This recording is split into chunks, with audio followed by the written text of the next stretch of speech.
Level 1. The Errand Runner. You are 23 years old, and you do not think of yourself as a criminal. That is important to understand before anything else. You think of yourself as someone who is good at being invisible. Someone who follows instructions. Someone who shows up on time and asks 0 questions and gets paid $200 cash at the end of a Tuesday. The man who hired you is named Marcus. He owns a car wash and 2 vending machine routes, and wears a watch that costs more than your car. He explained the job over a plate of wings at a sports bar on a Wednesday afternoon, in the same tone your uncle uses to explain fantasy football. Calm, casual, like the information was not important enough to whisper. You go to banks. You deposit cash. Never more than $9,000 at a time. You spread it across different branches, different days, different names on the accounts. You dress like someone going to a job interview for a job he does not particularly want. You make small talk with tellers. You smile. The reason it stays under 10,000 is something Marcus did not explain and you did not ask about.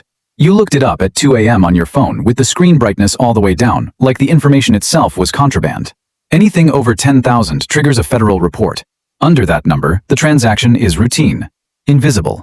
You are a receipt printer that produces nothing worth reading. Your pay is $200 a day, 3 days a week. You still work your actual job at a logistics warehouse because Marcus said keep everything exactly the same. Same apartment, same friends, same lifestyle. Do not spend more. Do not change anything. Be boring. You follow the advice because Marcus has the quiet authority of someone who has thought 10 steps further than you. The first month is uneventful. The second month, a teller at a bank on the east side looks at you for half a second longer than normal. Not suspiciously, just the way people look at faces they think they have seen before. You walk to your car and sit there for 6 minutes without starting the engine. Your body is treating a look like a federal investigation. You start the car. You drive home. You eat a sandwich standing over the kitchen sink and watch television and feel the $1,400 in your shoebox under the bed like it is giving off a faint heat. You are not a criminal. You are a person who runs errands. You are a person who is good at being ordinary. That is the lie the first level tells you. That the thing you are is ordinary. Level 2. The front. 2 years in, Marcus shows you the next part. You are sitting in the back room of his car wash, the one that smells like industrial soap and old coffee, and he draws a diagram on the back of an invoice. Not a map, a system. He explains that cash deposits from individuals leave patterns in bank data. Patterns get flagged. The solution is not to be less visible. The solution is to give the cash a story that looks like a business. Your new job is running 2 of those businesses. A laundromat in a neighborhood where nobody pays by card. A parking lot that operates at night near a strip of bars where cash changes hands fast and nobody asks for receipts. Both businesses are real. They have real customers, real expenses, real employees who have no idea what they are actually part of. They also accept a certain amount of Marcus's cash each week, blended into the actual revenue, recorded as income, taxed, and deposited clean. You are mixing dirty money with clean money until the dirty money forgets what it was. You hire an accountant who does not know what she is filing. You hire a second accountant who absolutely does. The second one charges 3 times as much and communicates through an intermediary and has never once been in the same room as you. His fingerprints are not on anything. Neither, technically, are yours. You are a small business owner. You work hard. You keep irregular hours. Your girlfriend thinks you have finally figured out the entrepreneurship thing. You let her think that because it requires no maintenance. You are also good at this part, the organizational part. The part where you look at a system and understand exactly where the gaps are and how to fill them without leaving a seam. That is the thing Marcus saw in you at the beginning. Not the willingness, the aptitude. An IRS inquiry arrives about a revenue discrepancy in year 2. A letter. 1 question about 1 quarter. Your invisible accountant handles the response through the intermediary. The inquiry closes in 5 weeks. You lose 8 pounds from stress and gain them back the day the closure letter arrives. You take your girlfriend to dinner at a restaurant where the bill is $300 and you pay cash and the waiter folds the receipt without looking at it. You think about the food truck you once wanted to run. The one with no second layer. Just food and customers and something clean to be proud of. You think about it and then you put it away. Level 3. The architect. You are 30 and Marcus is gone. Not arrested, not dead, just gone. The way people who've been doing this long enough know when to disappear. He called you from a number you did not recognize, told you the network was yours to manage, and hung up before you could form a complete sentence. 3 weeks later, someone mentioned Portugal. You did not confirm it. You did not need to. He left you everything. The contacts, the businesses, the clients whose cash arrives at a rented storage unit every Monday in bags that you do not open and do not touch directly. He left you because you were the only person in the operation who understood the whole picture from edge to edge. You spend the first month terrified. Then you start building. You establish a real estate holding company that buys distressed properties, renovates them with cash-paid contractors, and sells them at market rate. Capital gains. Clean. You open an art consultancy in a neighborhood where the buildings are getting expensive, and the buyers are wealthy, and nobody questions a $40,000 invoice for something subjective. You restructure the original businesses into a group with a proper company name and a website that looks like something a nephew built on a Sunday afternoon. Each business is legal. Each business also serves a secondary function, absorbing cash at varying volumes depending on need. You hire 3 people who know exactly what they are doing and will never appear in the same document as each other. One of them is a former banking regulator. He left the public sector for private work and will not say why. He charges more per hour than most people make in a week. You pay it. The value is not in what he does, it is in what he prevents.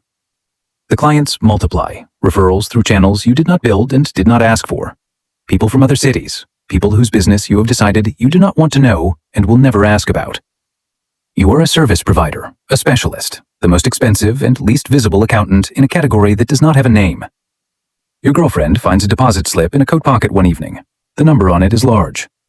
She asks about it at dinner in the measured voice of someone who has been rehearsing the question since she found it. You explain the real estate company, the capital gains, the legitimate paper trail. Everything you tell her is technically true. She knows it is incomplete. She stays because the life surrounding the incomplete truth is comfortable, and she loves you, and some questions are designed to be left half open. You tell yourself you are protecting her. That is partially accurate. Level 4. The Ghost. You are 37 and your name is on nothing. Nominees, registered agents, and attorneys hold every asset. On paper, you are a man of unremarkable means. In practice, you oversee the movement of between $3 and $6 million a month across an operation that spans 4 countries and uses jurisdictions that exist specifically to obscure the movement of capital. You travel constantly. Geneva, Dubai, Panama, Luxembourg. Cities that mean something specific to people who do what you do. You meet clients in hotel lobbies and private dining rooms, and once on a terrace overlooking a harbor that belonged to someone whose name you were never given and never sought. You are always well-dressed. You always arrive early. You always leave before the conversation has anywhere left to go. Your girlfriend left on a Thursday with 2 bags and her houseplant, and the composure of someone who made the decision 3 weeks before she announced it. She did not go to anyone. She did not threaten you. She simply understood enough of what she had been refusing to understand and decided the picture was complete. There is an FBI investigation you do not know about. It has a team. It has a wall. It has a question mark where your name will eventually go. A financial analyst pulled transaction records across 3 counties 18 months ago looking for patterns. Your holding company appeared. It appeared clean because the paperwork is clean, but it appeared twice in flagged networks, and the analyst built a link diagram on a Tuesday afternoon that she did not understand yet, but filed under a case number anyway. You do not know this. You are in Dubai, ordering room service on the 41st floor, calculating nothing in particular. Level 5. The Unraveling. Your Miami contact calls on a phone you have owned for 3 weeks. One of the client organizations has been compromised. Federal investigation, multiple arrests. Cooperation is likely and probably already begun. You built firewalls for this. You designed the entire architecture so that any single point of failure can be isolated and shed. The clients know a contact who knows a contact. The chain is long by design.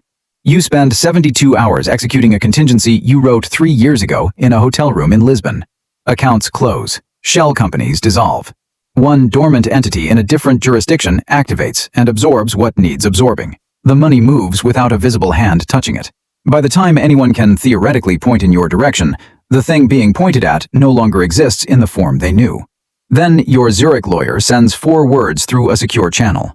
The weather is changing. You have had a protocol for this since year 4. You initiate it.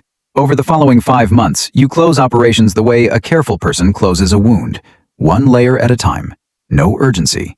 No pattern. Clients are redirected. Associates are paid and given nothing forward. The architecture dismantles from the edges inward, until what remains is only what was always designed to survive scrutiny.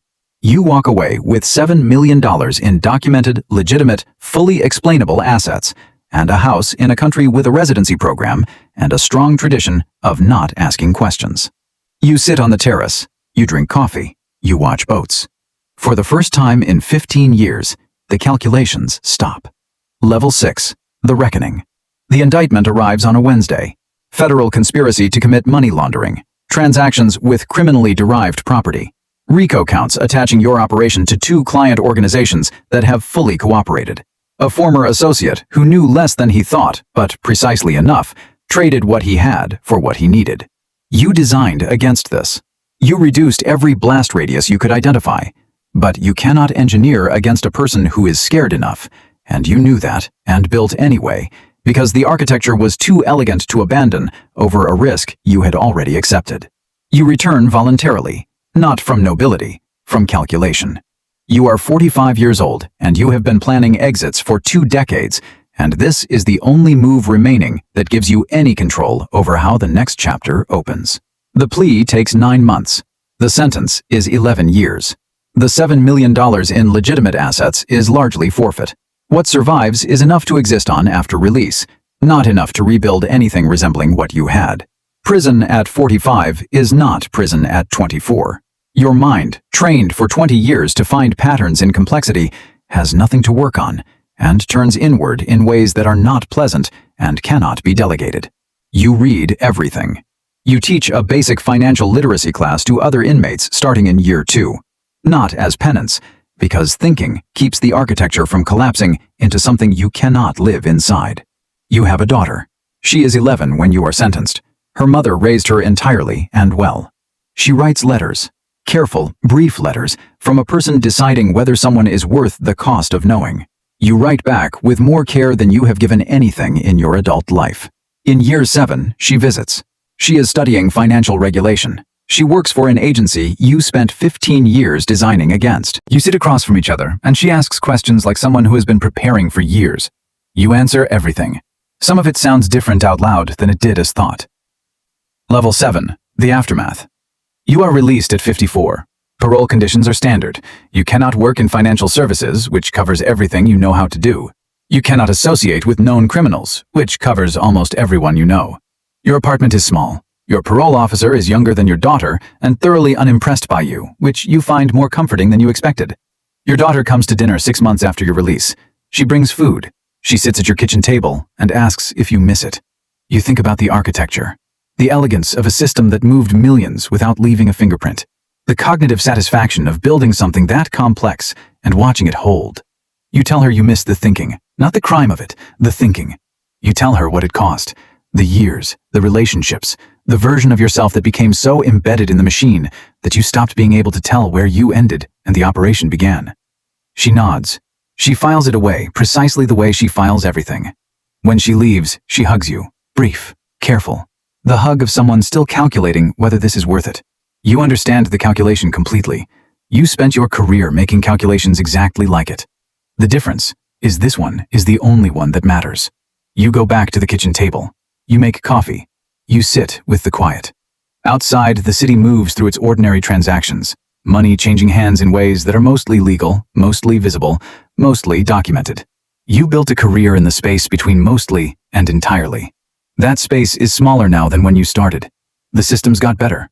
The algorithms got smarter. The question marks on federal walls get names faster than they used to.